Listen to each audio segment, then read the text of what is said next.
Ah, c'est bon, c'est parti.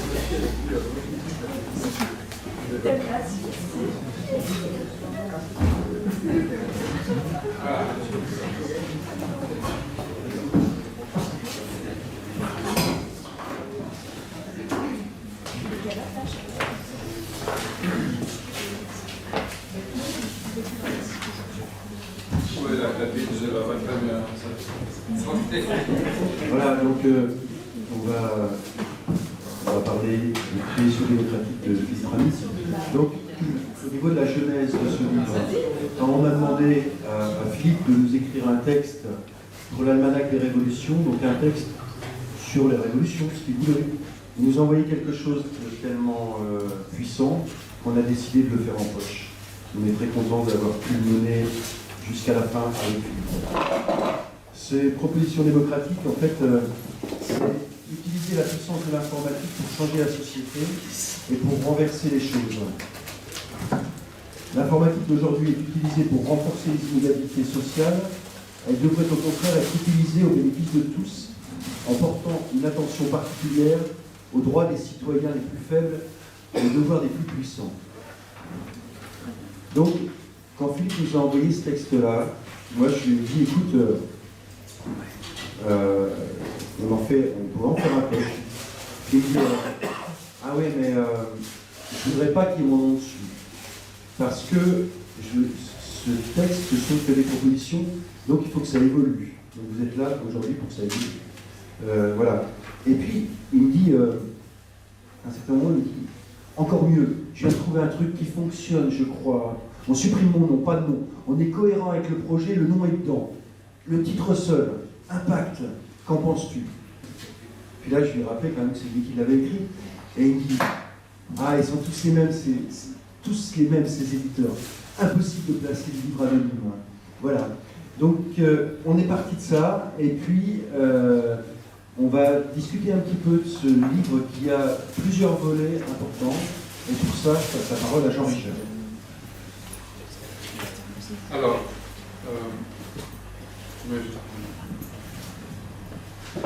donc, il faut savoir que Philippe est un homme branché, connecté depuis toujours.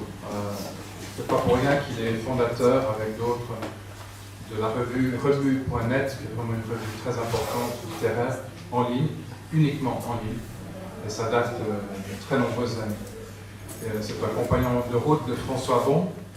François Bon est un pionnier dans le domaine de l'édition numérique et de la recherche. Qu'est-ce que c'est? C'est l'édition de nos jours dans le domaine du numérique et de l'informatique. Entre autres, la notion d'une plateforme informatique, numérique, digitale, comme lieu de publication, de diffusion, de distribution et de débat. Donc, ce compagnonnage, c'est un peu pour situer le contexte dans lequel ce texte s'inscrit, et donc un compagnonnage de longue durée, une réflexion aussi importante, qui, entre autres, s'enracine également dans le travail qu'il a fait par rapport au deuxième roman, c'est lequel? Le béton armé, Allegra, qui se passe à Londres dans la haute finance. Donc il faut aussi penser à ce roman-là comme étant un substrat des propositions démocratiques. Les propositions démocratiques font également, pour le situer, partie du travail sur l'Amérique. Pardon, l'Amérique, c'est bien cela, le projet. Donc c'est un ouvrage évidemment inachevé, qui sera probablement publié de manière inachevée, on verra dans les mois qui viennent. Et ce texte-ci faisait partie de ce projet aussi, non pas seulement pour notre almanach, mais il faisait partie. Donc ça fait partie d'une sorte d'écriture éclatée qui fait partie de son projet américain.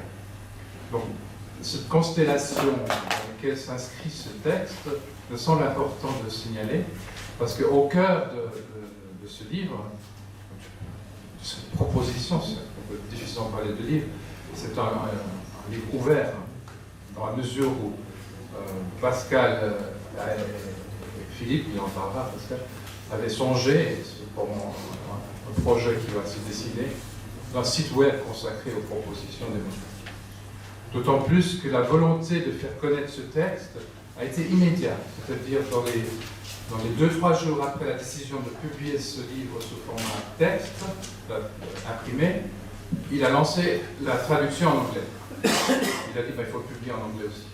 Et tout de suite, dans la même foulée, les amis argentins ont dit on va le traduire en espagnol, donc la traduction existe, et la traduction allemande vient d'être terminée. Donc on dispose de ce texte en 4 langues, qui veut dire que son impact, sa diffusion sera maximale, c'est le souhait. Je voudrais dire un mot par rapport à ça, c'est qu'en fait, les propositions, on avait pensé faire des colloques à Lausanne, donc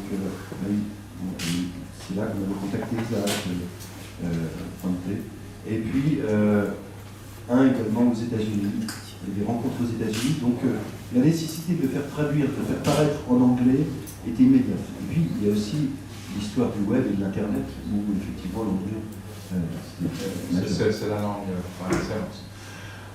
Donc ce livre s'inscrit dans tout cela, et à juste titre, parce que le propos même, l'urgence qu'on ressent chez Philippe dans ses propositions, c'est qu'en est-il de la démocratie dans un monde régi en grande partie par le numérique, même si l'illettrisme numérique, voire l'accès au numérique ou au digital, est largement... les populations dans le monde sont largement inaccessibles pour la plupart des populations, mais ce domaine régit de part en part les transactions financières, la structuration des multinationales et des réseaux commerciaux, et maintenant la structuration du travail humain, avec la robotisation et un changement complet de paradigme industriel vers les technologies numériques. Donc, dans ce cadre-là, qu'en est-il de la démocratie? Ça, c'est la question que se pose Philippe. C'est urgent ici pour se poser, parce que de plus en plus, la démocratie nous échappe par tous les côtés. Ce n'est pas seulement grâce à l'informatique, c'est grâce, par exemple, aux lois sur le terrorisme en France, qui ont accaparé, grâce au dispositif d'urgence sur le terrorisme, de changer les lois de telle sorte que même les citoyens se trouvent en difficulté, ou risquent de se trouver en difficulté grâce au dispositif législatif qui a été mis en place. Ne parlons pas de la Catalogne, qui est un sujet extrêmement complexe, mais là aussi on voit un rétrécissement de l'espace public et des droits des citoyens. Et surtout des droits des citoyens qui se dirigent de plus en plus vers ce qu'on appelle une démocratie participative. Donc Philippe dit, mais dans ce contexte-là, il y a dans le domaine du digital, il y a des mécanismes qui nous dépassent, qui nous régissent, qui nous dominent, et qui sont en faveur, au service du capital, des riches, et des circuits de puissance et de pouvoir dans le monde. Comment peut-on mettre un holà à cela? De quelle manière est-ce qu'on peut? Alors, il identifie une nouvelle classe sociale, en quelque sorte. Alors, c'est tout à fait intéressant de parler de classe, c'est marxiste comme connotation. Et en général, on trouve dans le domaine politique de moins en moins l'usage de la lutte des classes. La notion de classe, donc, il réintroduit cette notion de classe à discuter. Tout ce qu'on va dire ici n'est qu'à discuter. Une classe d'informaticiens qui serait au centre névralgique de ce qui se passe au niveau de la création d'algorithmes, entre autres, de robotisation, les algorithmes étant justement ces programmes informatiques qui, dans le cadre des transactions financières, automatisent les flux. Tout d'un coup, la bourse va bouger, mais on ne sait pas ce qui fait bouger, et en général, ce sont des algorithmes. Et les algorithmes régissent de très nombreux processus dans lesquels nous nous trouvons sans le savoir. Donc, d'une part, il y a une revendication de connaissance, de savoir qu'est-ce que sont ces algorithmes. Les informaticiens sont ceux qui codent cela, au point qu'on va se poser la question, toutes les propositions démocratiques de Philippe, concernent le rapport entre le code informatique et la démocratie, le code informatique et la loi. Et au service de qui sont-elles? Alors voilà l'enjeu. Ouais, je voudrais juste ajouter quand même quelque chose, c'est que quand Philippe a parlé de classe sociale des informaticiens on a eu des discussions et je lui ai demandé à ce qu'il précise ce qu'il appelait les informaticiens. Et il le précise très bien, ce n'est pas uniquement les collègues. Donc je vais vous lire ce qu'il dit. Donc c'est dans l'avant-propos. Il faut savoir que le texte donc des propositions démocratiques est affiché derrière. Dans le fond, vous avez 4 panneaux, donc vous voyez, c'est pas extrêmement long. Vous avez également des feuilles en dessous si vous voulez rajouter des choses. Comme l'ont été le prolétariat et la bourgeoisie, les informaticiens, dont le groupe se distingue de la profession homonyme, incluant mathématiciens, médiamaticiens, maîtres d'ouvrage, physiciens, codeurs, ingénieurs, techniciens, administrateurs, développeurs, modeleurs, rédacteurs, intégrateurs, ouvriers de production et de maintenance, assurant aujourd'hui la pérennité et demain la chute du système néolibéral, chacun selon son savoir et ses capacités d'action, répondent à la définition de classe sociale, malgré l'hétérogénéité idéologique, générique et fonctionnelle de cette classe, reflet du monde contemporain en ses porosités. Voilà, cette classe sociale qui est extrêmement large. Et t'en fais partie, Isaac, de cette classe sociale? C'est pas mal. Oui, donc il y a énormément de choses effectivement dans ce texte. Vous entendez? Non. Ça marche pas. Voilà. Alors, je te passe celui-ci, comme ça. On n'attend pas trop. Voilà, bonjour, merci de l'invitation. Déjà, c'est vrai qu'on s'attendait à quelque chose de très différent. On pensait pouvoir déjà tous discuter en fait aussi de ce texte. C'était ça l'enjeu, l'occasion aussi pour moi de rencontrer Philippe Ramy, que j'ai juste aperçu un certain nombre de fois, et donc je suis très touché aussi en fait d'avoir cette occasion de revenir sur ce texte, de me positionner et de le faire parler en fait, de continuer à échanger là-dessus. J'espère que effectivement ce que vous essayez de faire, ce qu'on essaye de faire, c'est-à-dire qu'un débat s'engage sur ce type de questions et sur, en l'occurrence, ce que la place, en somme, que les informaticiens, alors on appelle à cette classe, mais la place que, disons, un certain rapport à l'informatique qui doit être reconfiguré. Dans quelle mesure est-ce que ça peut changer le monde dont on voit qu'il est de plus en plus effectivement constitué par l'informatique? Alors toute l'algorithmique, évidemment, c'est aussi déterminant. Ce qui me semble très important à rappeler peut-être, et ça c'est entre guillemets une expérience de terrain, alors on n'a pas vraiment l'habitude de voir les personnes qui viennent de l'université parler d'une expérience de terrain, mais c'est un petit peu ce que je revendique en l'occurrence, c'est-à-dire que ça fait des années maintenant que j'enseigne le code, donc la programmation, à des étudiants qui n'ont pas du tout choisi cette filière, c'est-à-dire qu'ils sont partis dans une optique davantage littéraire. Et en fait, je suis heureux de voir qu'il y a ici une prise en considération en fait, de la chose informatique comme pouvant avoir un impact très déterminant. Et ce qui est très particulier, et ça c'est justement un des points qui soulève une question en fait, à l'intérieur de ce texte, c'est qu'on en appelle alors à une classe. Alors on a déjà pas mal discuté de ça ensemble, hein, sur dans quelle mesure on pourrait parler de classe ou pas. Effectivement, il faudrait en parler. Moi, ce qui me frappe dans ce texte, peut-être, c'est déjà ce sentiment d'urgence, effectivement, dont vous parliez, et puis aussi cette idée que c'est du côté d'une sorte d'intervention en fait, de ces, entre guillemets, ouvriers qui ont cette compétence privilégiée qui leur permet d'accéder à cette matière un petit peu cryptique que serait justement l'informatique.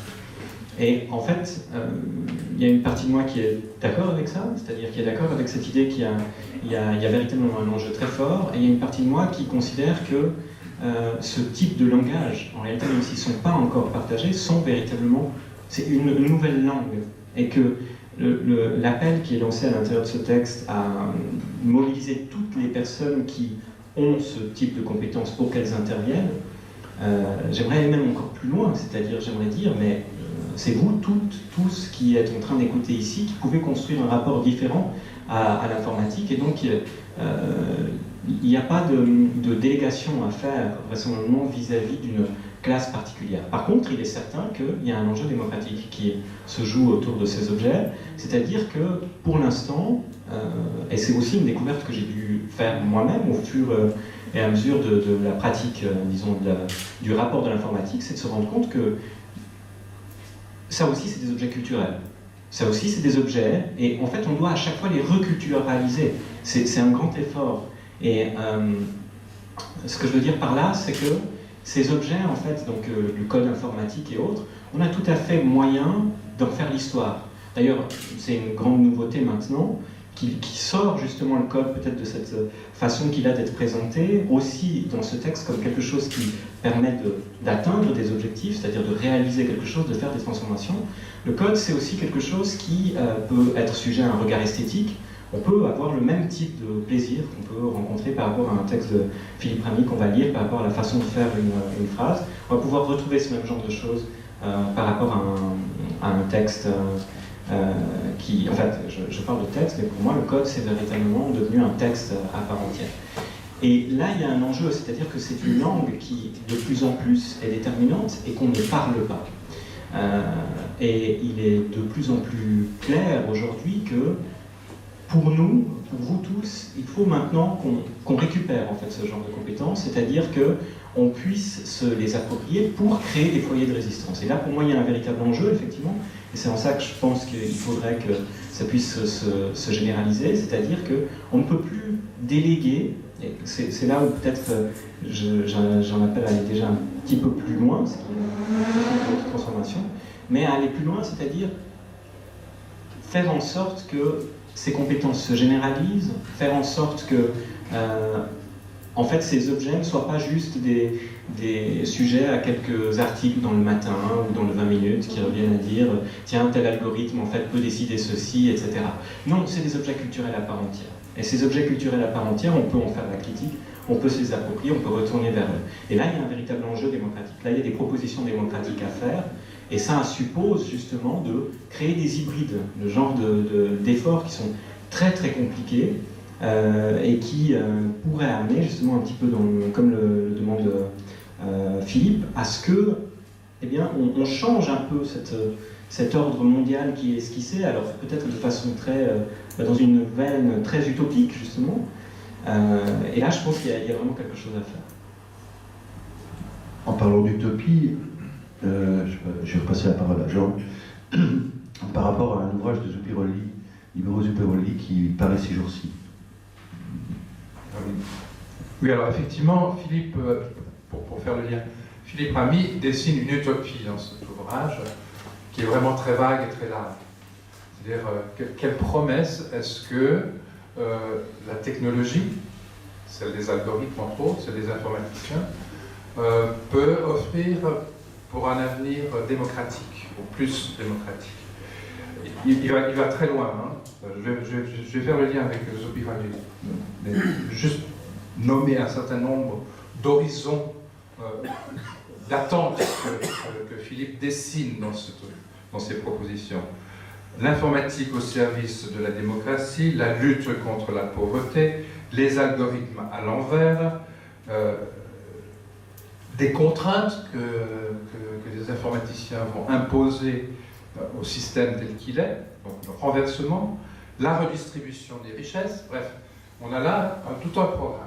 Alors Zuppirolli, lui, dans son livre que nous nous apprêtons à publier dans quelques semaines, voire quelques mois, très prochainement, s'intitule donc « Les utopies du XXIe siècle ». Lui aussi, il s'interroge sur les technologies qui ont un impact, comme on le disait tout à l'heure, fondamental dans nos existences à toutes et à chacune. Et donc, il va prendre un certain nombre de ces utopies, hein, en essayant de voir dans quelle mesure la technologie est un fait. Il admet cela, tout comme Philippe Ramy. C'est un horizon indépassable en quelque sorte. Toute l'histoire de l'humanité montre que les avancées entre guillemets, hein, technologiques et les avancées sociales se conjuguent de manière décalée, avec des déphasages en permanence, et ce qui pose problème, c'est pas tant le fait qu'il y ait ces ajustements progressifs qui se mettent en place. Il faut simplement imaginer qu'est-ce que c'est que l'écriture dans l'histoire de l'humanité, ou l'imprimerie, ou tout ce qu'on appelle des prothèses qui font partie de l'humanité en quelque sorte, qui nous constituent de fond en comble. Alors, il n'y a pas un refus de la technologie, ni chez l'un, ni chez l'autre, de ces auteurs, mais il y a qu'est-ce qu'on en fait, quelles promesses on attribue, alors soit de manière, en disant, ben voilà, ça va, on entre parfois, par rapport à des utopies pharmaceutiques, hein, pour donner un exemple, hein, parce que Zubirli va passer en revue une grande quantité de ces technologies diverses, qui couvrent tout le champ de la société, de la politique, de l'économie et de la science. Par exemple, si on prend le domaine de la santé, on a développé, c'est ça qui est étonnant, grâce aux avancées en principe technologiques, c'est la même chose dans le domaine de l'agriculture, on va projeter au fond nos désirs d'un monde meilleur sur ces objets qui sont pleins de promesses et qui finalement sont mis au service non pas justement de ces promesses d'un monde meilleur, mais asservis aux puissances de l'argent, aux puissances de la politique, aux circuits commerciaux, à l'asservissement des peuples. Donc le travail de Zuccarelli est un travail de démystification, de critique fondamentale de l'usage de la technologie et des dérives et de la démesure dans lesquelles elle s'inscrit. Et il essaie de comprendre, au fond, quelles sont les dynamiques qui font qu'on asservit ces technologies et comment on peut les libérer en quelque sorte. Et c'est un peu l'appel de Philippe Ramy à une liberté qui est confisquée.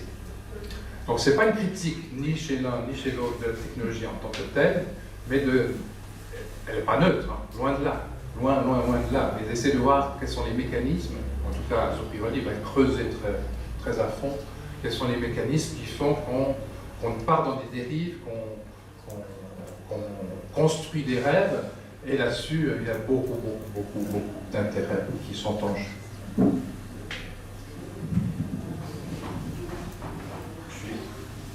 Juste vous lire la proposition démocratique numéro 18. La population investira les informaticiens du pouvoir exceptionnel d'attaquer l'édifice qu'ils ont jusqu'alors défendu et de vivifier l'équité et l'espérance révolutionnaire au moyen d'un nouveau code informatique destiné à assurer une répartition équitable des ressources et des richesses naturelles et produites en temps réel et à l'échelle planétaire. Programmé selon l'idéal révolutionnaire d'égalité, il sera dans un premier temps implémenté dans les outils informatiques de la finance, mais aussi indissociablement lié à ceux dont se servent les États et les multinationales. Il prélèvera un pourcentage sur toutes les transactions boursières et financières, sur les marchés officiels et opaques, tout en gérant l'exploitation, l'acheminement et la distribution des matières premières et des sources d'énergie. Dans un second temps, ce code informatique sera affiné en tenant compte des paramètres sociaux, économiques, politiques, géographiques, climatiques et historiques des populations, indépendamment des décisions politiques prises par les États, les groupes d'intérêt ou les mafias. Dans un troisième temps, ces algorithmes seront sanctuarisés, constituant le cœur actif d'une démocratie planétaire, enfin dotée des moyens de ses ambitions. Isaac, ça se fait. Il n'y a qu'à s'y mettre. Vaste programme. Oui, alors, effectivement, ça c'est typiquement, un fragment qui suscite débat. Il y aurait énormément de choses à dire, alors peut-être quelques petites choses, évidemment.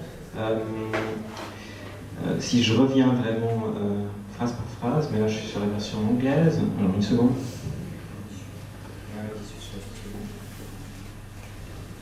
Voilà, donc on parle de nouveau, en fait, dès le départ de cette classe, ou en tout cas de ces informaticiens qui pourraient être investis de quelque chose. Moi, j'aimerais souscrire à ce rêve, en fait. C'est vrai que ça a l'air extraordinaire. Je suis peut-être moins optimiste que Philippe, c'est-à-dire que je crains que, aujourd'hui, en fait, dès à présent, on a tendance à surévaluer peut-être le pouvoir, entre guillemets, de ces algorithmes. Ça serait déjà la première chose que je pense qu'on est face à une machine mais là, pas dans un sens informatique, c'est-à-dire on est face à une sorte de machinerie, une suite de conceptualisation qui amène les individus à entretenir un rapport de foi, en fait, vis-à-vis de l'informatique et de ce qu'elle peut faire. Et j'ai le sentiment à certains moments que c'est un petit peu à cet appel-là, c'est-à-dire donc il y a à la fois cette invocation d'un idéal révolutionnaire où il y aurait quelque chose à faire, mais pour faire arriver à un ordre nouveau qui, lui, devrait en un sens se paramétrer dans une logique très positiviste, c'est-à-dire les algorithmes eux-mêmes pourraient, jusqu'à un certain point, peut-être avec une intervention humaine à certains moments, aboutir en fait à une solution qui permettrait justement de réduire les inégalités de façon générale. C'est vrai que pour moi, là, il y a un côté très manifeste dans ce texte, et que donc il y a un appel justement à commenter et à voir comment est-ce que ce souhait général peut être opérationnalisé. Et j'ai l'impression que un petit peu toute l'histoire, tu invoquais l'histoire générale tout à l'heure, je crois que la résistance et les foyers de résistance en fait se travaillent de façon beaucoup plus locale. Et qu'en fait, même si effectivement il y a des règles du jeu qui ont été définies par rapport aux questions de la finance, qui dictent, disons, il y a une foi collective autour de ce genre de processus. Je ne crois pas qu'un code informatique ait ce pouvoir du jour au lendemain en fait, de détruire ces structures. Je crois beaucoup plus, par contre, à une capacité, et là je reviens sur tout à l'heure, c'est-à-dire je crois beaucoup plus à une sorte de meilleure connaissance de ce qui se passe réellement derrière, pour que justement ces objets-là ne soient pas considérés comme des objets soit totalement opaques, soit considérés comme des objets totalement familiers. Et aujourd'hui, en fait, on a cette schizophrénie en permanence. C'est-à-dire que tout le monde a une pratique assez, ou en tout cas de plus en plus de gens, ont une pratique assez assidue que ce soit les réseaux, les objets technologiques et autres, en même temps avec une connaissance qui est en chute libre par rapport à leur processus. Et ça, c'est toujours quelque chose de très très dangereux, en fait, lorsque ça se met en place. Et en ce sens-là, je rejoins Philippe, c'est-à-dire, il faut que véritablement les ouvriers, enfin, les personnes qui sont parties prenantes et qui, pour l'instant, malheureusement, sont justement des personnes qui se libellent elles-mêmes comme informaticiens, mais qui n'ont pas nécessairement la conscience éthique qui accompagne ce type de processus. Mais il faut aussi que les autres, c'est-à-dire ceux qui ne sont pas informaticiens, se disent j'ai affaire là à un objet. Je donne un cours de publication numérique, et dans le cadre de ce cours, très souvent, enfin pour commencer, disons le débat se polarise toujours très vite parce que je leur demande qui lit de la publication numérique, très peu de gens, enfin voilà, on retrouve des données en fait qui sont très partagées, et il y a une espèce d'opposition qui ressort très vite. Moi j'aime le papier, moi j'aime la sensualité du papier, moi aussi, hein, mais disons, j'aime cette matière, j'aime ce qu'il y a derrière cette idée de quelque chose de très très artisanal. Et en fait, il y a véritablement un enjeu là à dire, mais cet objet est un objet hautement technologique.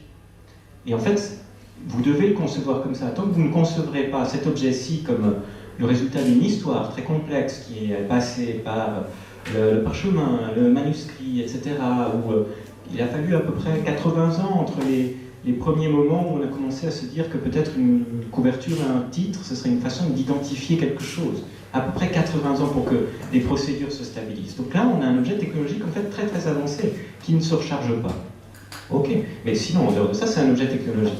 Et le fait d'aborder ce type d'objet, c'est-à-dire informatique, comme étant des objets technologiques, mais aussi ceux-ci, les mettre dans une continuité, fait qu'on peut commencer à les faire dialoguer. Donc on ne voit plus l'objet informatique comme quelque chose qui fait quelque chose qu'on ne comprendrait pas, qui n'a pas son histoire, etc., mais qui est purement technique, et puis à côté la culture. Et quand on connecte les deux choses, et que cette connexion, elle ne se passe pas uniquement par le discours, mais elle passe aussi par la pratique, c'est ce que je trouve très fort dans ce texte, c'est-à-dire il faut faire des choses. Il y a un appel très fort que vous relayez aussi autour de cette thématique de faire. Il faut se mettre au travail. Et sous-entendu, il faut commencer à parler cette langue, il faut commencer à l'écrire, il faut commencer à la lire, il faut commencer à voir quelles sont les belles œuvres de ce texte-là. Parce que là, il y a toute une littérature, en guillemets, maintenant mondiale, qui traverse et qui vient, disons, infiltrer de plus en plus nos quotidiens, sur lesquels on est complètement illettré.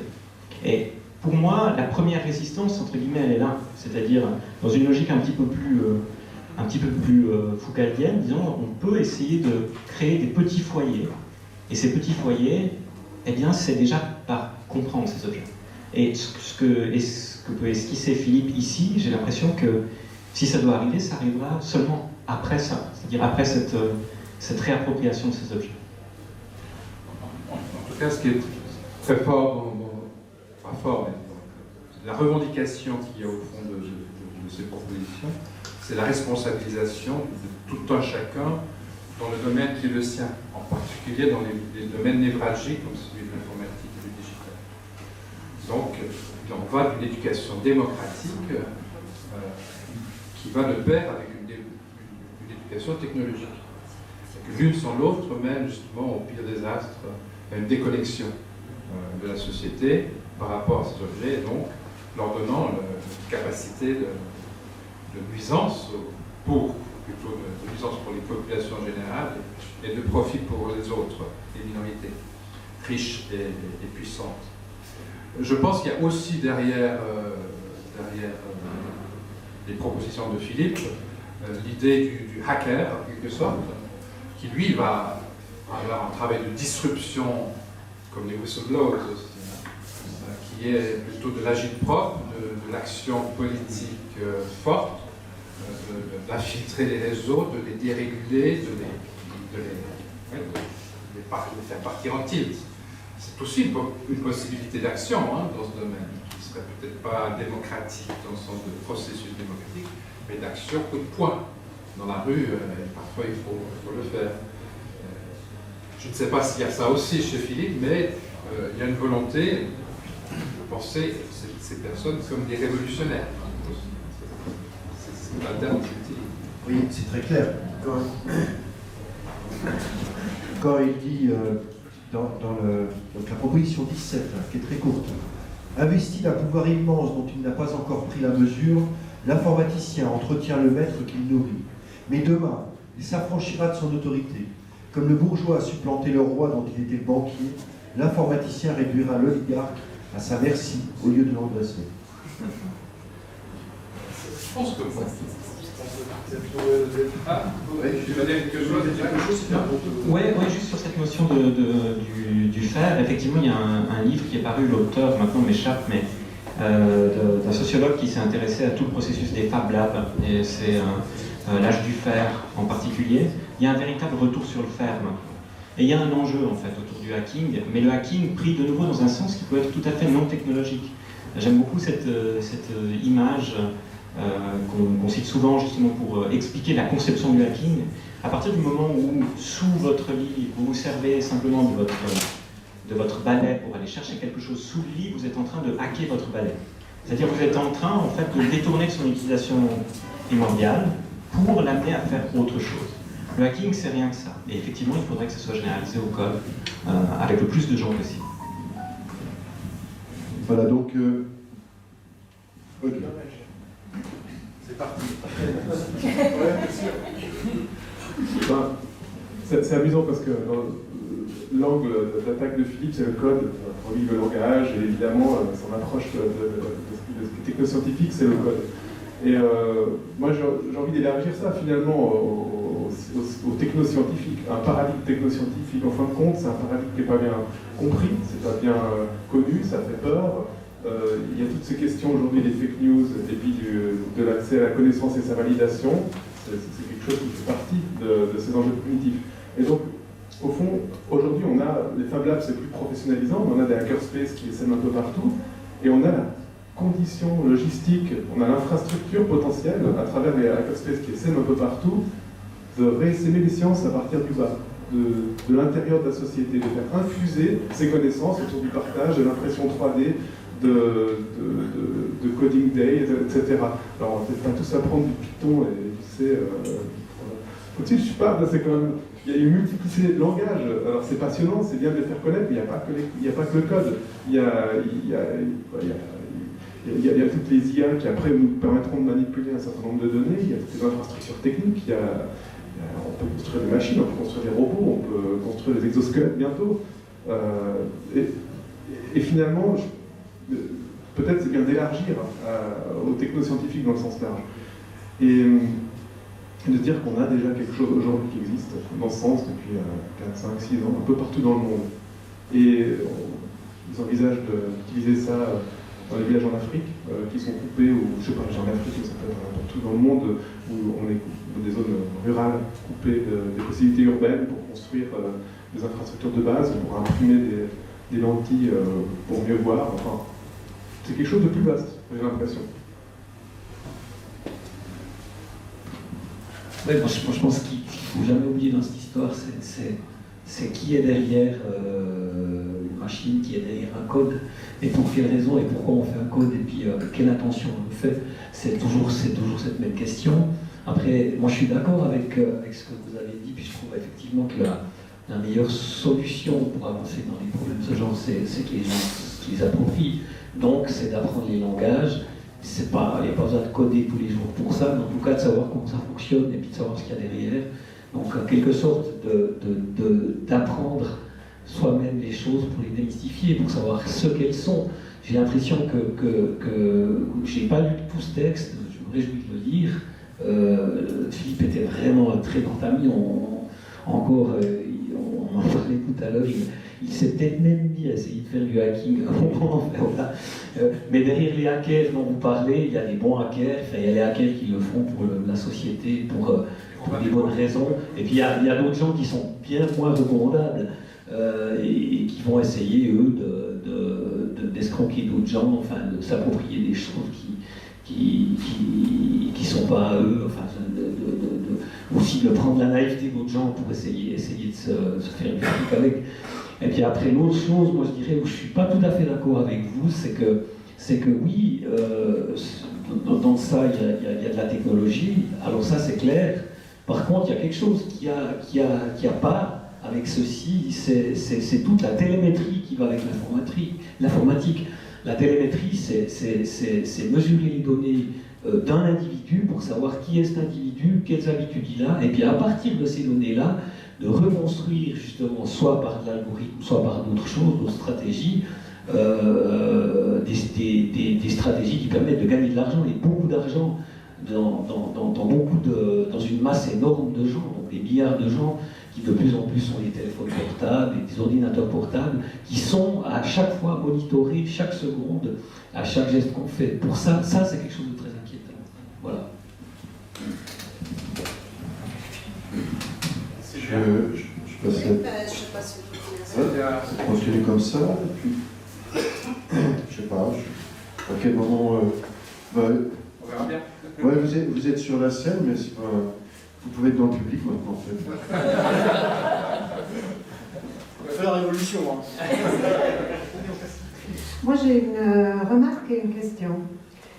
La remarque, bon, j'appartiens à la catégorie des illettrés technologiques dont il a été question, un peu moins illettrés en matière de philosophie politique, et dans cette proposition 18 de Philippe, que j'entends pour la première fois, je viens de l'acheter mais je n'ai pas encore lu, je suis quand même un petit peu choquée par cette espèce de paradoxe vertigineux qui consiste à vouloir, par le biais du code, imposer la démocratie.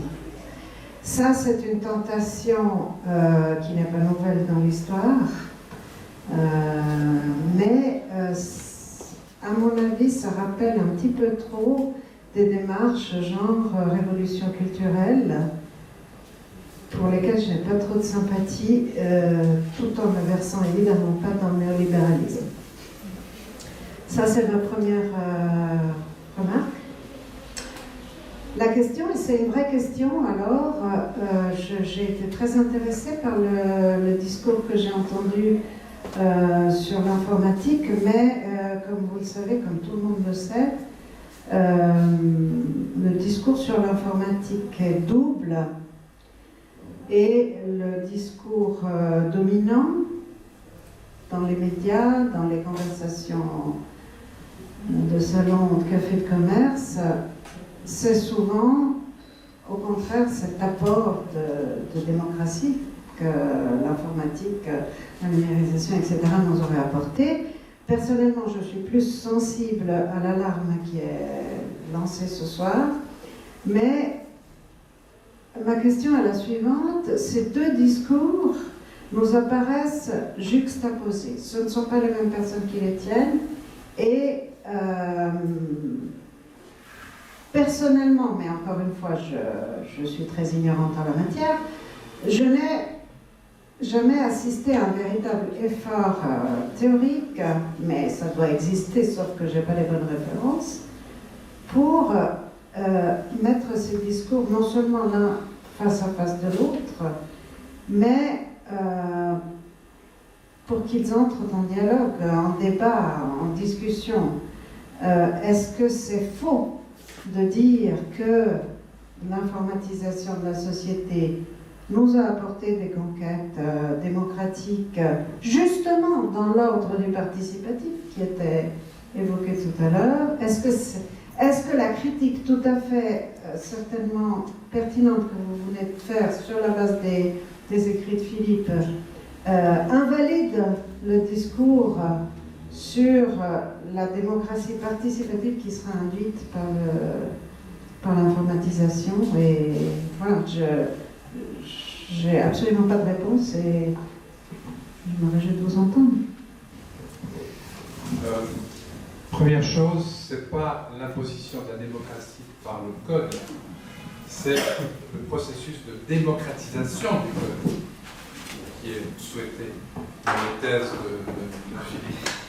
C'est-à-dire qu'une réappropriation de moyens techniques en vue d'une démocratisation de la société et une juste répartition des richesses.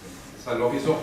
Donc, il ne s'agit pas que le code soit l'instrument de la démocratie, c'est plutôt qu'on responsabilise, on se responsabilise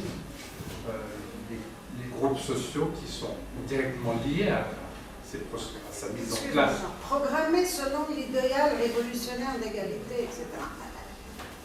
Programmer selon l'idéal révolutionnaire d'égalité. Donc on programme la démocratie. C'est-à-dire que la programmation, qu'est-ce qu'elle dit? Elle va dire, je vais ponctionner les flux financiers pour les redistribuer. C'est ça que ça veut dire, coder, programmer.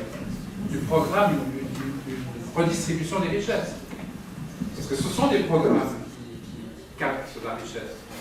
Et toute la question qui avait été sur la taxe Tobin qui a été mise au début, Macron est le premier à avoir caché sa tiroir maintenant.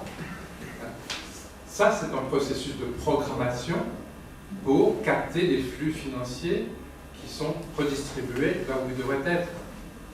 Donc, évidemment, c'est un programme qui va mettre ça en place. C'est une technique de programmation à des buts démocratiques. Alors, je ne vois pas très bien le danger idéologique qui se situe là, parce que c'est à nouveau une manière de mettre la technique au service de, ils ne vont pas être au service de cette. Je ne sais pas si je réponds, je ne pense pas. Mais je crois que Daniel. L'autre chose sur l'informatique et les rêves de démocratisation de la société grâce à l'informatique, j'y crois absolument pas.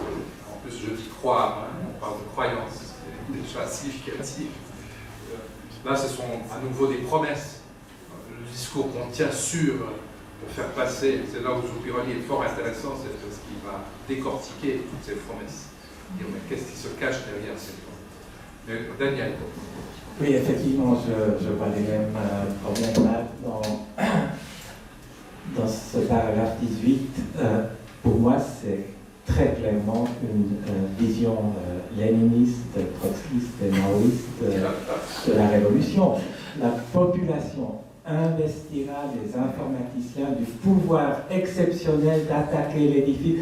C'est l'élite révolutionnaire, le petit groupe révolutionnaire qui est investi par la population d'amener le salut pour tous.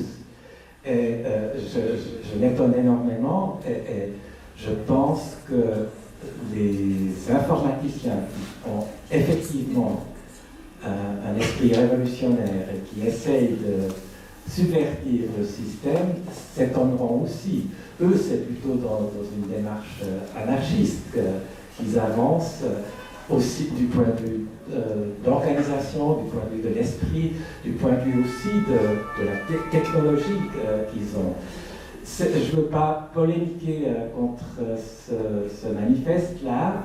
Je le trouve extrêmement sympathique pour simplement sa recherche de nouvelles perspectives, sa recherche quelque part, c'est aussi une recherche qui a déjà une longue histoire d'un nouveau sujet révolutionnaire, mais attention, dans sa recherche, depuis que la classe ouvrière est en crise, il y a eu plusieurs recherches dans ce sens. Je rappelle André Gortz, par exemple, dans les années 60, bientôt 50 ans, qui trouvait dans l'intelligence technologique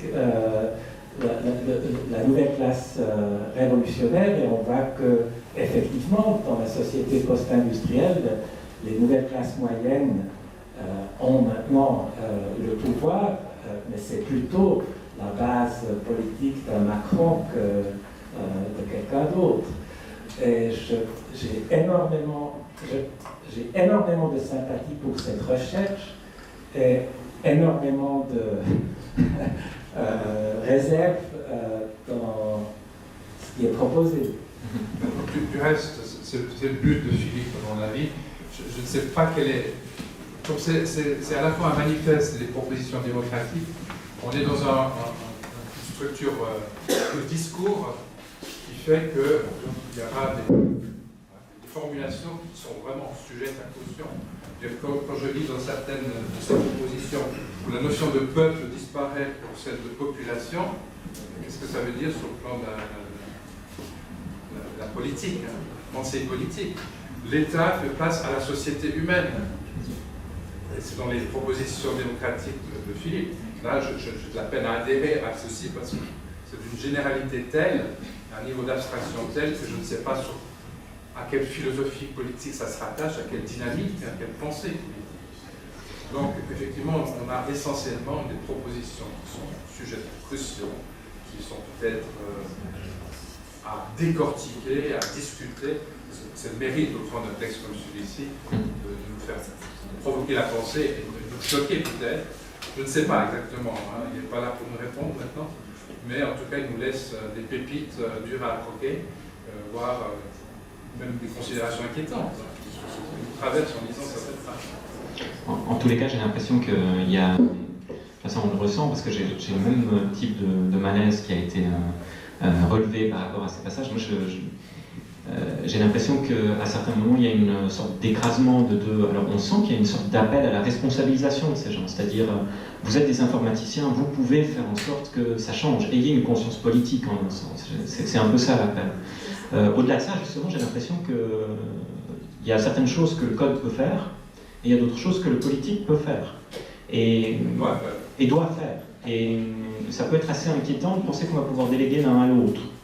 Donc la délégation qui reviendrait à dire l'algorithme aussi sophistiqué soit-il, ou l'informaticien nouvel acteur en fait, au milieu de tous ces objets et nouveau souverain potentiel, ça effectivement c'est très inquiétant. Donc maintenant de là à ce que... C'est pour ça que moi ça me stimule plutôt à rebours, c'est-à-dire en me disant mais il faudrait au contraire que d'une part, effectivement, les informaticiens potentiellement puissent se positionner davantage. Qu'est-ce que je fais, en fait, quand je participe à des différentes choses? Mais je pense que ça, ils le savent déjà, en un sens. Simplement, les leviers sont... je sais pas, disons, je pense que les leviers sont simplement difficiles à trouver aujourd'hui, c'est-à-dire les lieux de résistance. Et je pense qu'il faut simplement multiplier les foyers. Et c'est en ce sens-là que je disais qu'une multiplication des foyers, ça peut passer par l'acculturation à ces objets. Ce qui ne résout effectivement pas les questions de télémétrie et, disons, le fait qu'on soit observé, filmé, et toutes les reconnaissances faciales qui sont possibles ici. Pour moi, c'est encore... Voilà, peut-être sur Facebook, mais disons, ça c'est encore... Enfin, c'est tout un autre objet pour moi. Mais là, il y a effectivement deux plans qui se mélangent et je ne crois pas qu'on puisse ramener l'un à l'autre, c'est-à-dire écraser, attendre de l'informatique ou d'un code qui puisse résoudre des questions politiques. Parce que sinon, là, je pense qu'on retombe un petit peu dans ce grand fantasme qu'on a déjà rencontré plusieurs fois dans l'histoire, qui est celui du big data, qui serait en fait notre nouvelle divinité potentiellement. C'est-à-dire le cumul de toutes les intelligences qui sait directement ce qui potentiellement est bien pour vous. J'ai tellement de statistiques, j'ai une capacité d'apprentissage tellement élevée que je sais exactement ce qu'il s'agirait de faire. Et là, il y a un problème. Il y a un problème parce que, à la base, c'est quand même des humains qui ont constitué ça. Donc c'est là où, pour moi, il y a une réacculturation. Bien sûr que les algorithmes de deuxième, troisième génération vont se redéfinir leurs règles, mais il y a quand même des choix politiques à faire. Et je pense qu'aujourd'hui, on n'est pas, disons, l'acculturation du, entre guillemets, code, c'est pas juste l'idée de coder en Python ou autre, mais l'acculturation à ce type d'objet va nous permettre de prendre des positions et de faire des choix politiques. Ce qu'actuellement, en fait, on ne peut pas véritablement faire, parce que c'est certaines sociétés à la Silicon Valley qui font des choix, en fait, beaucoup plus vite que nos gouvernements ou nos lois. On a un temps de réponse qui est beaucoup plus lent, en fait. Donc on a un coup de retard. Il faut au moins, je dirais, s'acculturer un petit peu à ça. Moi, je pense qu'aussi, on oppose politique, enfin, non, on dit, voilà, le pouvoir politique, il y a le pouvoir, mais il y a aussi la société citoyenne. Et c'est aussi la citoyenneté. Je pense que dans ces propositions démocratiques, à quoi pensait Philippe, c'était aussi vraiment comment les citoyens peuvent en faire entendre leur voix, et sans passer parfois toujours par le politique, et par les canaux politiques, donc avec une forme de spontanéité, et comment parfois les informaticiens pourraient être dans cette spontanéité, pour faire entendre aussi quelque chose qui est beaucoup plus peut-être contemporain, moderne, et qui n'est pas forcément relayé par le politique, qui, comme vous le disiez, suit des logiques, des stratégies, des lieux, et donc quelque part freine parfois ces élans démocratiques, et puis aussi de conscience.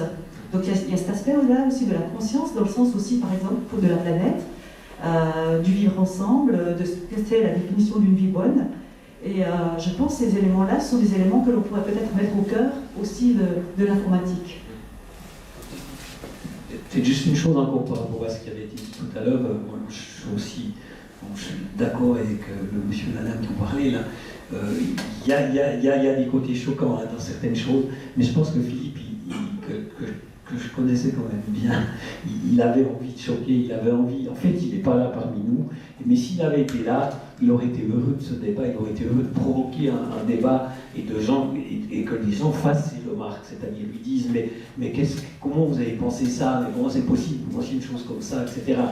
Parce que j'ai l'impression que ce texte a vraiment été fait pour ça, pour provoquer le débat, pour provoquer les réactions, et justement pour après qu'il y ait des idées émergent, que des stratégies éventuellement émergent, que d'autres gens arrivent à finalement participer à ce manifeste, et peut-être après d'arriver à le préciser, peut-être après d'arriver à en faire quelque chose, en faire un autre objet. Enfin voilà, c'est un peu une impression comme ça. J'aimerais encore juste préciser aussi quelque chose, parce qu'on en avait parlé avec Philippe. Et il y avait en fait une notion qui me touchait, c'était la question de la puissance. Comment nous, citoyens, sommes confrontés à différentes informations, sommes parfois complètement aussi inondés par ces informations, nous sommes choqués et nous ne savons pas quoi faire. Nous ne savons pas quoi faire de tout ce que nous entendons, de ce que nous voyons, de ce que... Et ben je pense que ces propositions démocratiques, elles vont un petit peu dans cet élan-là, c'est-à-dire aussi de se dire la souffrance, en fait, c'est la capacité d'agir. Et c'est de dire, ben voilà peut-être une manière de pouvoir mettre en mouvement les choses. Donc effectivement, je pense que toutes les propositions sont vraiment les bienvenues.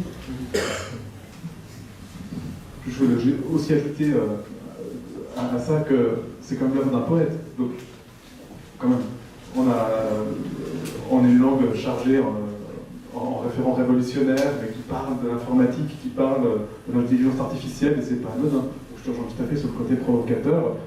Et puis, sur le fait que c'est un point de départ. Je pense pas que ça se veut l'œuvre d'un politologue. Mais je crois que ce qui a été rappelé en début de débat, c'est-à-dire qu'il y avait cette volonté en fait que le texte ne soit pas signé. Alors en l'occurrence, là maintenant c'est précieux parce qu'on voit bien, mais je veux dire, c'est le propre d'un texte non cité, justement, qu'ensuite d'amener des polarisations et autres.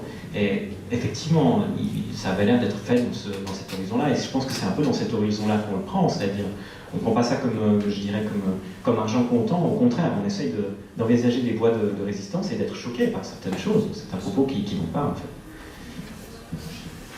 Moi, j'aimerais juste revenir aussi sur cette proposition 18, peut-être, parce qu'il y a une chose que je trouve assez touchante, c'est le futur, c'est l'usage du futur. La population investira les informaticiens du pouvoir exceptionnel d'attaquer l'édifice. C'est-à-dire que j'entends un petit peu l'inverse, en fait, ou la peur de l'inverse. C'est-à-dire, la population n'investira absolument pas les informaticiens et ils continueront parfaitement à très bien défendre l'édifice qu'ils ont toujours défendu. Et j'ai l'impression que ce qui peut peut-être nous choquer vient peut-être aussi d'une vraie angoisse qui est les informaticiens. Tu faisais la différence, il faut différencier entre ce que font ce que font les informaticiens et ce qu'ils font les politiciens. Et je trouve qu'une des choses qu'il faudrait peut-être, ou que je garderais quand même de ce paragraphe, c'est quand un informaticien fait un code informatique, bah, il fait quelque chose de politique. Il défend quelqu'un, il le fait dans des intérêts spécifiques. Et je suis bien d'accord qu'il faut former la population au codage, savoir ce qu'ils font, ce qui n'aura pas lieu. Personne d'entre nous ne va probablement rentrer ce soir et essayer de comprendre comment fonctionne une ligne de codage. Ça déjà fait. Non. Je serais surpris, mais c'est vrai que je me souviens que mon grand-père disait on aura moins peur du nucléaire le jour où on comprendra comment ça fonctionne. Et puis, je ne l'ai pas encore appris. Et puis, mais ça change. Le nombre de choses que je vais devoir apprendre pour comprendre. Je ne sais pas non plus comment fonctionne ma voiture. Enfin voilà. Et tout le monde me dira mais essaye de comprendre et tu en auras moins peur. Donc je sais, il faudrait, mais je ne suis pas sûr que ça ait lieu. En revanche, je pense aussi qu'à l'inverse, les informaticiens doivent prendre conscience qu'ils travaillent à un édifice. Et que cet édifice est politique, et donc par conséquent, quand ils font un code, ils font quelque chose de politique. Il y a plusieurs choses là. Alors la première chose, c'est que il y a de bonnes nouvelles, c'est-à-dire c'est en train de bouger dans le bon sens, avec des regroupements, y compris, on est en train de reparler maintenant de l'enseignement de l'informatique à l'école, sujet qui a été bloqué pendant des années, et qui, alors certains revenaient à chaque fois en septembre, ah mon Dieu, l'illettrisme de nos étudiants, etc. Puis, oui, mais après, où est-ce qu'on va caser ça? On n'a déjà plus le temps pour la gym, l'histoire, on n'arrive pas à faire passer ce qu'on veut faire passer, etc.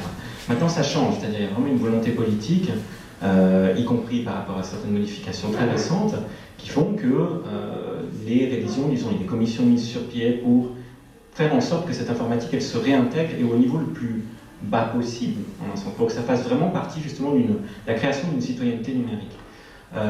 Ensuite, la deuxième chose, peut-être, quand je disais, attention, il y a des choses qui sont de l'ordre du politique, il y a des choses qui sont de l'ordre de l'informatique, c'était pas du tout pour dire, finalement, l'informaticien écrit sa ligne de code, ensuite il va prendre son café, il rentre chez lui.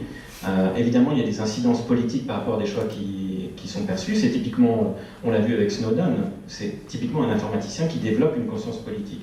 Ce que je voulais dire par rapport à ça, c'est simplement d'insister sur le fait que on ne peut pas attendre simplement des informaticiens de cette pseudo-caste révolutionnaire d'arriver à ce type de résultat. Il y a tout un enjeu autour, il y a tout un maillage beaucoup plus, je dirais,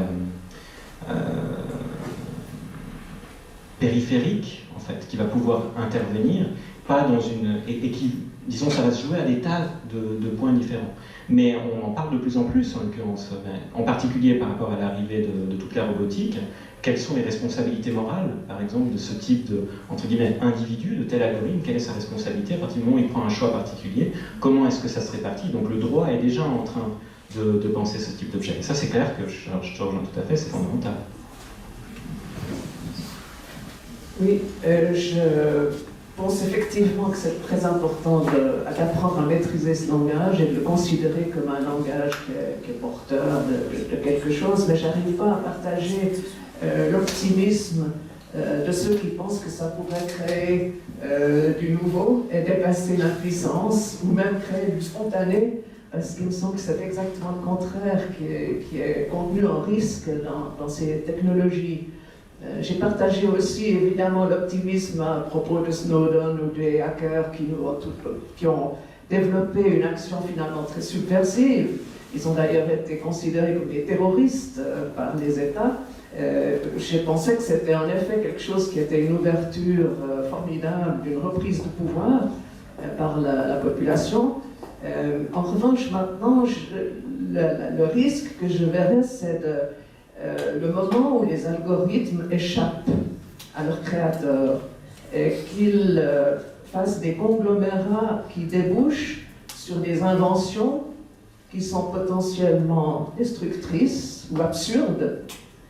Je voudrais, ce que j'ai vu dans 2 domaines en particulier me fait assez peur dans ce sens-là. Le premier, c'est sur le plan pénal, où on utilise des algorithmes pour définir qui est dangereux et qui ne l'est pas, et où on espère, avec ces algorithmes, d'arriver à prévenir les crimes d'une manière tout à fait scientifique, ce qui aboutirait peut-être à l'idée qu'on ne punit pas des actes qui ont été commis, mais on punit ceux qui pourraient être commis. Et ça, c'est vraiment alors une dérive de la société qui me paraîtrait extrêmement grave. Dans l'autre domaine, c'est les technologies, les biotechnologies, et tout ce qui se passe autour de l'intelligence artificielle, où on peut imaginer qu'il n'y a plus rien de spontané, mais qu'on crée des... je ne sais pas quel mot dire, des êtres, ce ne sont même pas des êtres, mais... Voilà, exactement. Qu'on fait des créations qui échappent totalement à la maîtrise de l'informaticien.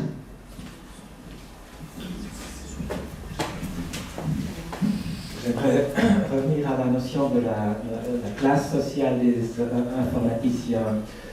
Si on en parle, il faudrait voir aussi l'histoire qu'a déjà cette classe. Elle a au moins 40 ans, comme les éditions d'Andal. Vous avez parlé à juste titre du fait que c'est dans le domaine culturel, c'est une culture. Donc, ce qui me frappe dans l'histoire de la classe des informaticiens, c'est qu'elle a des analogies avec les subcultures, par exemple musicales ou aussi littéraires. C'est-à-dire qu'il y a toujours un mouvement presque anarchiste de subvertir l'ordre donné, et puis il est tout de suite récupéré, quelque part aussi corrompu par le système. Et pour les informaticiens, ça se passe encore beaucoup plus vite que par exemple dans la musique ou dans d'autres arts, parce qu'effectivement c'est un pouvoir immense, c'est une force productive énorme. Et ce qui me désole, c'est que dans ce domaine des informaticiens, il y a tellement de gens qui se sont fait récupérer, mais aussi dans ce qu'on appelle le Silicon Valley partout. J'ai énormément de doutes que ça puisse être une classe révolutionnaire. Oh, c'est bien, hein, ce débat est extrêmement riche. Je vais passer la parole à David, et puis après, j'aimerais bien, on a parlé avec Jean et puis avec Isaac, des suites à donner à ce débat, à ce livre, etc. Donc il y a des pistes, et Jean et Isaac vont vous en parler après. Je passe la parole à David d'abord.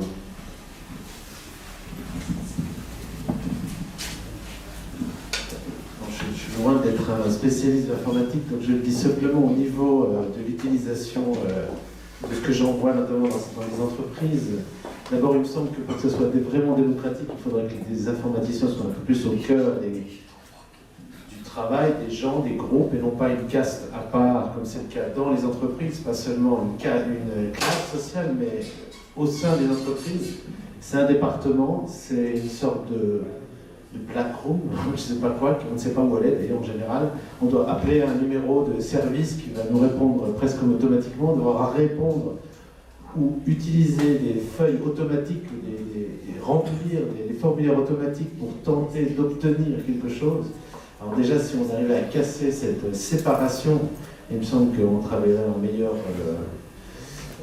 intelligence. Et puis d'autre part, il me semble que ce n'est pas que les informaticiens qui sont en cause, c'est aussi les gens qui en font usage, comme le marketing, comme les processus d'évaluation, et toutes ces choses-là qui ont fait un usage pervers, ou des gens qui ont effectivement peut-être la foi, une foi excessive, presque religieuse, de certaines choses que pourrait faire l'informatique, aussi par rapport au big data dont on parlait tout à l'heure, ou de la capacité en informatique, la croyance que l'informatique va pouvoir prendre la décision à notre place, quoi.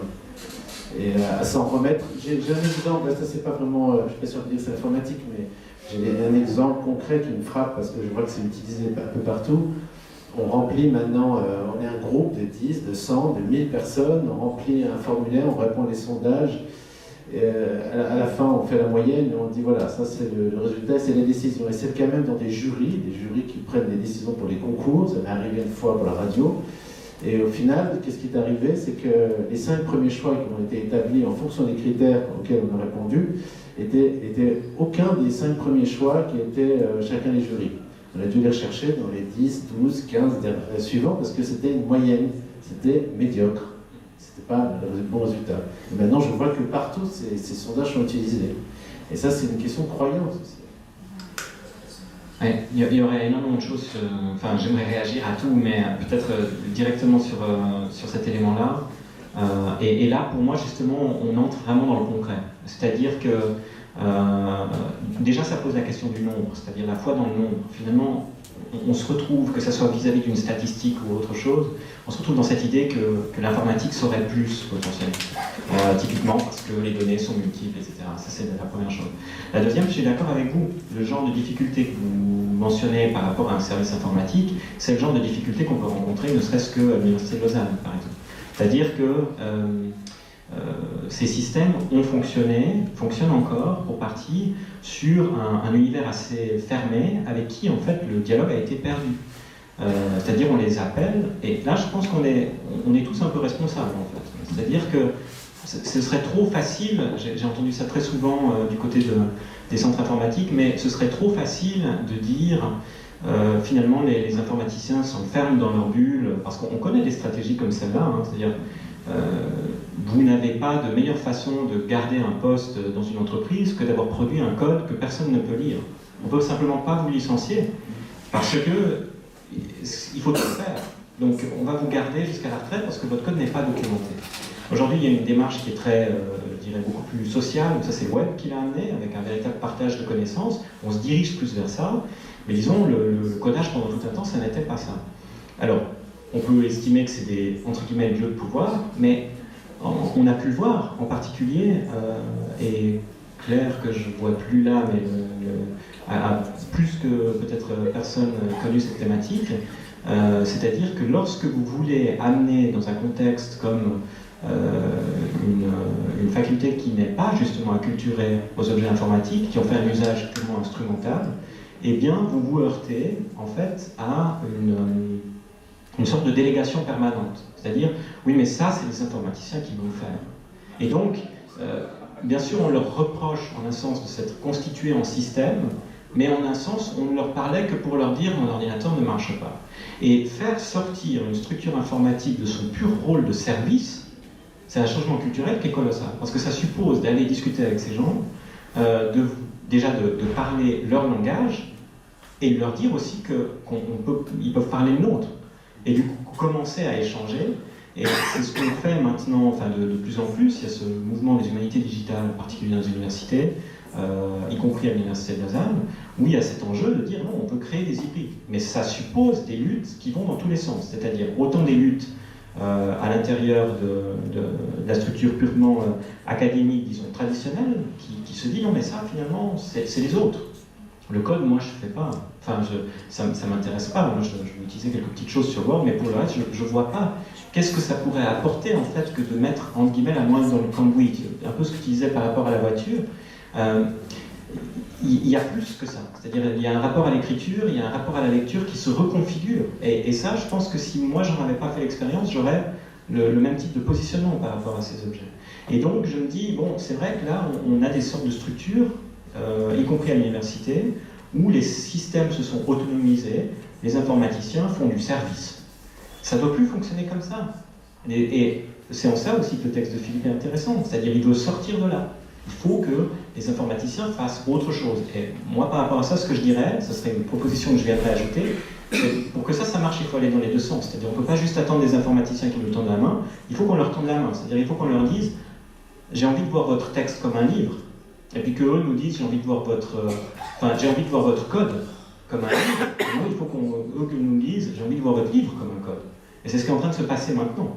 Et là, du coup, il y a quelque chose qui est en train de se passer vraiment dans les échanges. Et on peut espérer autre chose. Mais ça va prendre du temps. Il ne faut pas se faire d'illusions. Hein. Le monde de l'informatique est arraisonné par le monde du développement financier capitaliste. C'est le moteur même de l'informatique et vice-versa. L'expansion exponentielle des systèmes financiers et capitalistes ont été grâce à l'informatique. On est vraiment au cœur là. Et donc il ne faut vraiment pas se faire l'illusion de croire qu'on va pouvoir, par un geste révolutionnaire, c'est extrêmement lié, consubstantiel. Alors, ça me vient à l'esprit maintenant. Je viens extrêmement pessimiste en y réfléchissant. N'empêche que c'est pour mettre ça sur la table. Moi, l'enjeu démocratique est encore plus long. Je propose encore 2-3 interventions dans le public. Et puis, la question que j'avais posée sur le futur au niveau concret, par exemple les textes ont été traduits, etc. Je hack un petit peu le truc, mais je veux pas rester sur quelque chose justement de pessimiste. C'est-à-dire, pour moi, il y a un enjeu là, véritablement, et je pense que, évidemment, disons, ce qui explique l'explosion de l'informatique, c'est en particulier les structures qui existent, c'est-à-dire, tu le dis, ça a été lié à toute la démarche capitaliste. C'est certain. Au-delà de ça, c'est une pratique d'écriture, comme une autre. On ne peut pas réduire, en fait, ça à ce contexte, et aujourd'hui, voilà, on peut le faire, c'est-à-dire qu'on peut se servir de ces outils pour créer d'autres choses. Et j'ai l'impression que c'est un peu vers ça que va Philippe, c'est-à-dire il s'agirait d'écrire un autre code qui permettrait de faire autre chose, c'est-à-dire qu'il soit en l'occurrence aussi découplé de ces questions financières. Et ça, on peut le faire, mais à partir du moment où on le voit comme un texte. Oui, alors je suis de retour, Isaac, j'ai été me chercher un thé chaud parce que j'avais trop froid. T'as entendu quand même non, mais on m'a fait le résumé de moment où j'étais pas là. Peut-être je reviens sur... moi, je consonne avec beaucoup de choses que tu as dites sur l'écriture, sur le langage. Je travaille professionnellement dans un lieu hybride, justement, en tant que chercheuse en sciences humaines, qui travaille avec des bioinformaticiens, et c'est juste totalement passionnant. Alors, je voulais revenir sur le code, parce qu'une des questions qui m'intéresse beaucoup, c'est de travailler les représentations qu'on a du monde informatique. Et comme théologienne, ça m'amuse toujours beaucoup de voir qu'on parle du nuage ou de la nuée et du cloud, ce qui dans l'Ancien Testament signale la présence divine, donc tout ce qu'on projette là-dessus. Et Jacques Perret, professeur à la Sorbonne en 1955, a choisi, à la demande du président d'IBM, de traduire computer par ordinateur, parce que ça faisait penser à Dieu qui mettait de l'ordre dans le monde. Donc vous trouvez la lettre de Jacques Perret, 55 online, avec ça tel quel. Donc nous, on parle d'ordinateur parce que le professeur Perret, en 1955, a pensé que ça faisait penser à Dieu qui mettait de l'ordre dans le monde. Donc on a tout un héritage complètement fantasmatique sur ce monde informatique. Et nous, les littéraires, les gens des sciences humaines, on a intérêt à se mettre à bosser fissa. Donc en ce qui concerne le code, dans cet article 18, moi ce qui me va pas, c'est la représentation qu'il y a derrière l'usage du code. Comment vous voyez le code, vous ? Maintenant que j'ai fait mon petit cours Unix d'introduction un peu à la programmation Unix, etc., je vois les choses complètement différemment. Pour moi, le code, c'est comme un amas de cellules qui flotte et qui s'agrège à des choses et qui change. C'est un monde complètement souple. Je viens du milieu des manuscrits. Et plus on développe des projets, plus ce que je vois dans l'écran ressemble aux manuscrits anciens.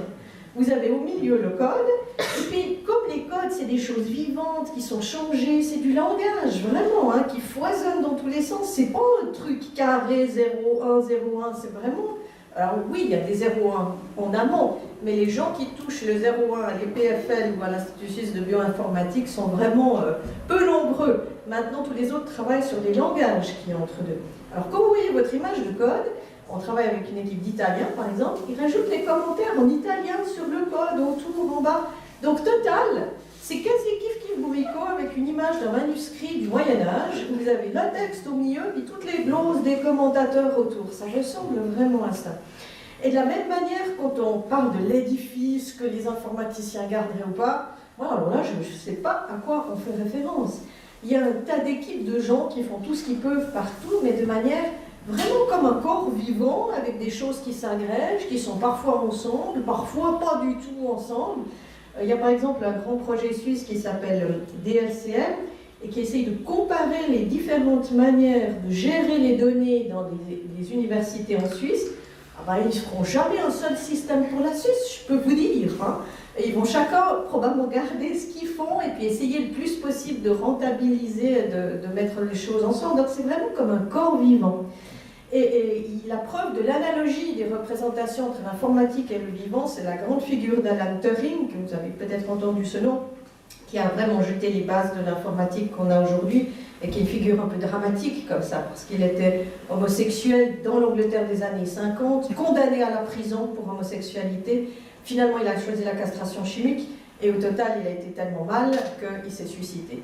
Donc c'est une figure emblématique comme ça. Et bien cet homme qui a jeté les bases vraiment de l'informatique qu'on a aujourd'hui, en bout de carrière, ou en bout de carrière si on ose dire, puisqu'il a mis fin à ses jours, est arrivé à la biologie et a notamment créé la notion importante de morphogenèse, de la forme des cellules. Parce qu'il y a vraiment un jeu de renvoi. Alors si simplement on arrivait à mettre le cloud en bas, et c'est la théologienne qui le dit encore une fois, oublier que l'ordinateur c'était notre fantasme, que tout soit mis en ordre, le grand code qui réglerait tous les problèmes, de mettre ça de côté, et puis d'accepter qu'on est dans quelque chose de très chimie au bout du compte, où chacun attrape un bout et essaye de faire le lien entre la vie physique, biologique et l'informatique, ben on aura déjà beaucoup avancé.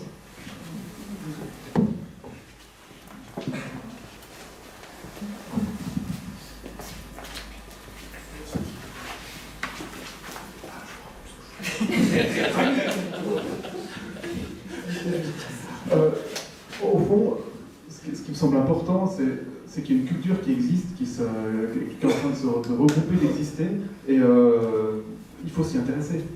Il y a une culture technologique et scientifique qui est passionnante, qu'on retrouve dans le code, dans les hackerspaces, un peu à tous les niveaux des études universitaires, mais au quotidien. Quand on apparaît son smartphone, on peut aller avec des gens qui vont vous expliquer comment on peut le faire, et on peut apprendre des trucs au passage. Donc au fond, c'est une culture à laquelle il faut juste s'intéresser. Il faut regarder des livres de science-fiction, il faut s'intéresser à l'open source, il faut imprimer des trucs en 3D, enfin, il faut en faire partie. Je crois qu'il faut être dans la vie et dans les mouvements sociaux qui se passent aujourd'hui. Au fond, ça veut dire qu'il faut ouvrir les yeux, s'intéresser, être curieux. Tout ça, on l'a déjà. Et ces propositions, elles nous disent rien d'autre que, ok, on digère le passé, mais on regarde vers le futur, et puis on est des vrais êtres humains. Deux mots encore, juste pour dire que j'ai beaucoup aimé l'intervention de Madame tout à l'heure, je suis d'accord aussi avec lui. Puis bah voilà, c'est noté là, plutôt la vie, c'est vraiment ça. Oui, justement, j'allais reprendre justement sur ces deux gravures, juste avant de terminer. Plutôt la vie, donc en fait ces deux gravures étaient à la Fondation Mikalski, dans la chambre de Philippe, et puis il nous a dit, ça serait bien qu'on mette une des deux ouvertures. Et puis le choix a été plutôt la vie. Le monde se trouve à l'intérieur. Voilà, Révolution de mai se trouve à l'intérieur. Voilà, mais c'était vraiment le choix de Philippe. C'est des affiches de Max Papa. Voilà. Et donc je vous remercie pour ce débat qui fait que de commencer. Et maintenant, Jean, Isaac, les suites. On a parlé l'autre jour, il y avait des suites. Hein. Il faut que j'en rappelle parce que... Non, il ne s'agit pas de rappeler ou pas. Il y a l'éditeur qui va faire son travail, c'est-à-dire la diffusion de ce texte. Déjà sous format papier, mais comme on a les 4 textes en format numérique, je vais en faire un livre numérique et 4 autres, et qui vont être diffusés un maximum par tous les biais possibles et imaginables, qui puissent être lus et débattus. Ensuite, quel lieu Attends, Jean, quand tu parles en livre numérique, on va l'acheter en livre? Non, il sera donné. Libre service. Libre service. Open source. Voilà, ça c'est la base. L'éditeur n'a pas à chercher à faire de l'argent sur ce genre de choses. Au contraire. Ensuite, il s'agit de rêver, de penser, susciter une envie de lieu pour que le débat puisse être mené et poursuivi. Alors là, il y a toute une série de possibilités. On peut imaginer des colloques. Alors, tout dépend de la forme que ces colloques prennent. Si c'est du top-down, probablement c'est pas très intéressant. Il faudrait plutôt faire du bottom-up. Penser à des formes de colloques et de rencontres qui soient plutôt style atelier. Non, parce que quand j'ai pensé, par exemple, on s'est dit avec Philippe, on va organiser un colloque à l'Université de Lausanne. Je me suis dit, oui, très chouette, très bien, on va faire venir des experts et tout ça. Et puis, j'y pense maintenant au doigt. Je me dis, non, c'est vraiment pas la forme. Vraiment pas. Il y a d'autres formes de discussion et de débat possibles, avec la possibilité de recueillir les données, les résultats d'une discussion, les pistes à mener. Donc il faudra réfléchir également à la forme que prendra les débats qu'on veut susciter. Et puis il y a effectivement le lieu qui est le lieu de l'informatique, une plateforme informatique qui pourrait être pensée, imaginée comme un lieu de débat, de discussion, où on pourrait avoir des commentaires, alors, tout le problème de la modération se pose. Donc on n'est qu'au début d'une imagination autour de cela et on convie volontiers. On peut se transmettre les emails des uns et des autres, les pages Facebook et autres, pour qu'on puisse rêver à un lieu ou des lieux pour poursuivre le débat. Comme l'aurait souhaité Philippe, il aurait certainement été au cœur même de ce processus. Oui. Pour rebondir là-dessus, tu parles d'une plateforme envisageable et d'aller justement sur le lieu qui peut être le lieu des codeurs. Parce que c'est eux, en un sens aussi, qu'on essaye de toucher. En tout cas, c'était la cible. Il y a GitHub, pour ceux qui connaissent. Ah, exactement. Claire en parlait tout à l'heure. Cette métaphore, en fait, du code informatique comme étant quelque chose de vivant, c'est vrai que c'est aussi quelque chose qui doit infiltrer nos pratiques. C'est-à-dire, ça n'est pas uniquement le codage, mais c'est aussi toutes les techniques participatives, qui des fois d'ailleurs ne sont pas nouvelles, c'est des revivifications de processus qui existaient déjà avant, simplement qui ont été abandonnés à certains moments d'histoire par rapport à d'autres stratégies. Mais aujourd'hui, le fait de coder d'une façon particulière, de partager, enfin la viralité de l'informatique, sa capacité aussi à se transformer sur la base d'ajouts parfois de personnes inconnues, eh bien ça on est dans une logique de réplication, en fait, de réplication cellulaire, de modification, avec, c'est vrai, une dimension qui est très aussi bricolage, en un sens, c'est très très humain tout ça, en fait, complètement humain. Et je trouve que parmi les différents lieux qui sont envisagés, justement, la perspective d'envisager aussi de mettre ça sur GitHub est très satisfaisante et très réjouissante, parce que c'est justement l'amener à l'endroit où les informaticiens, eux, vont chercher leurs ressources. Donc c'est un petit peu comme je disais tout à l'heure, aller toquer à la porte du centre informatique en disant « mais ok, cette fois je ne vous appelle pas pour vous demander de débugger mon ordinateur, mais est-ce qu'on pourrait aller prendre un café ?» Ça c'est un peu la même chose en fait.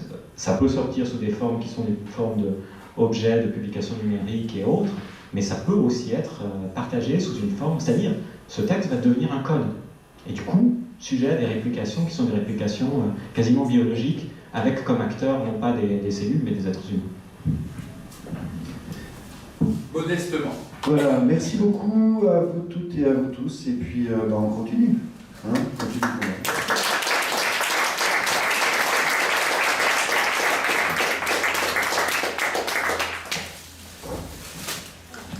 Alors maintenant, jusqu'à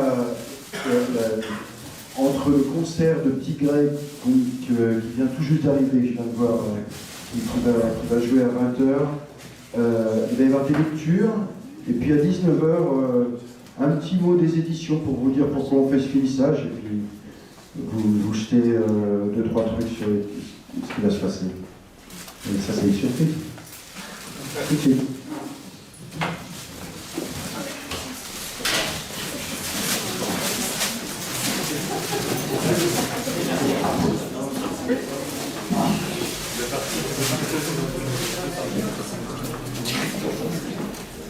Je froid ici. On aurait dit venez avec vos manteaux d'hiver. Sì, magari vediamo giusto per discutere quanto lo faremo.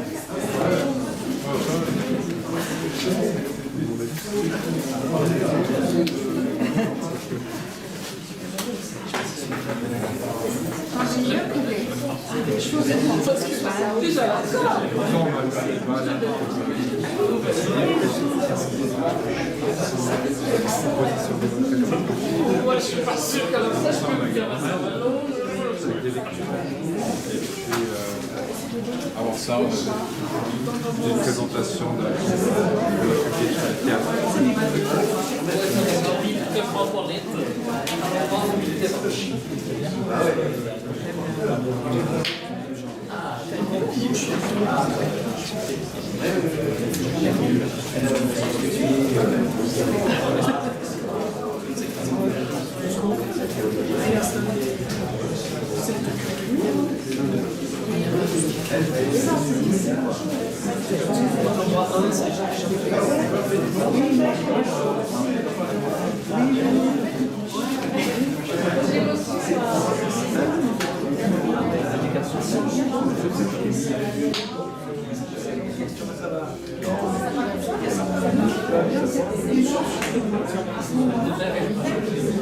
Oui, ça va.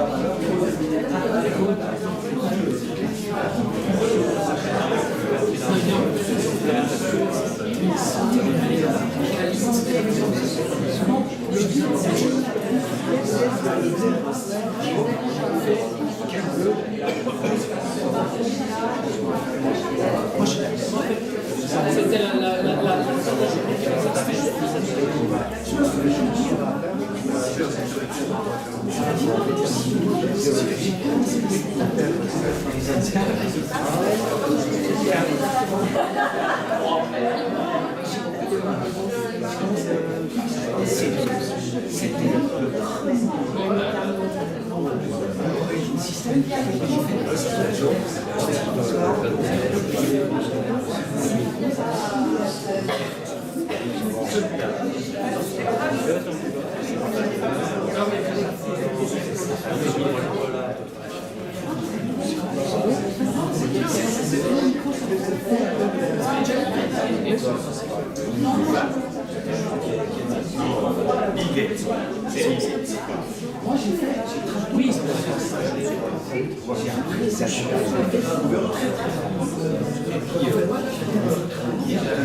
Mais j'ai mis l'envoi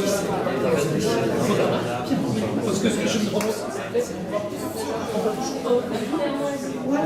ceux qui sont qui alors que l'idée c'est de et là ça vient de l'industrie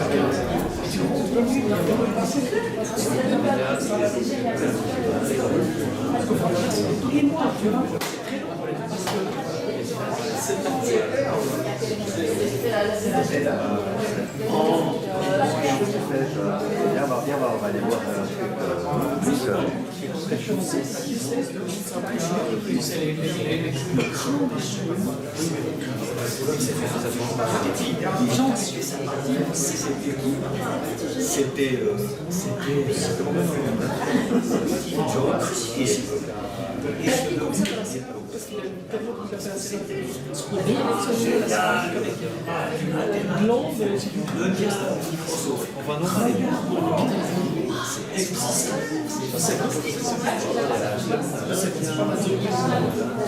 il a fait très reconnaissable.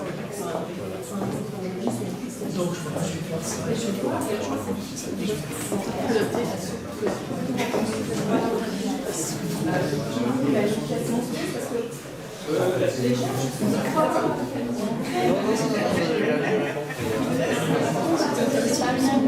c'est ça, exactement. quelle merveilleuse idée de faire cette chose. Non, ça c'est pas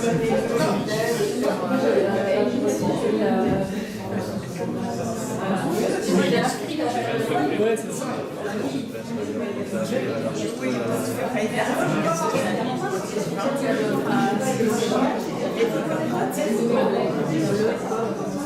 Oui, comme c'est ça.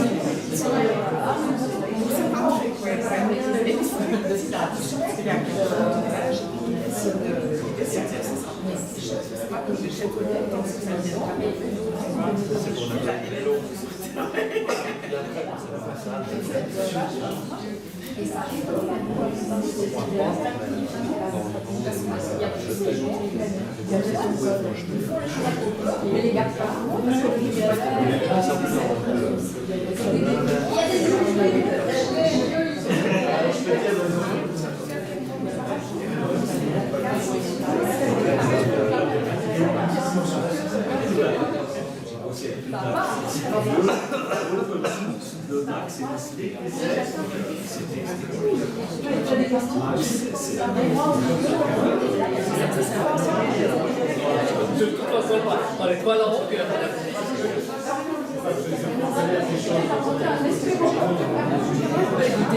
C'est ça. C'est pas une passerelle. Et laisser à disposition. Parce que pour moi,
ils ont.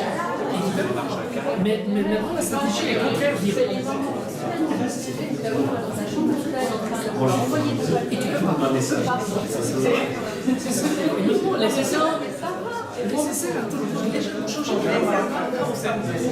et comment ça maintenant les mecs sont et on peut se projeter.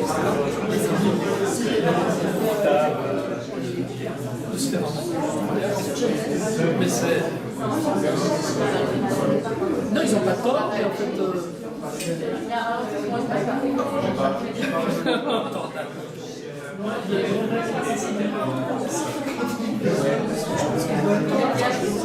Oui. Je vais chercher. Parce que Linux, si tu fais du que du texte, c'est centré. De toute façon, la langue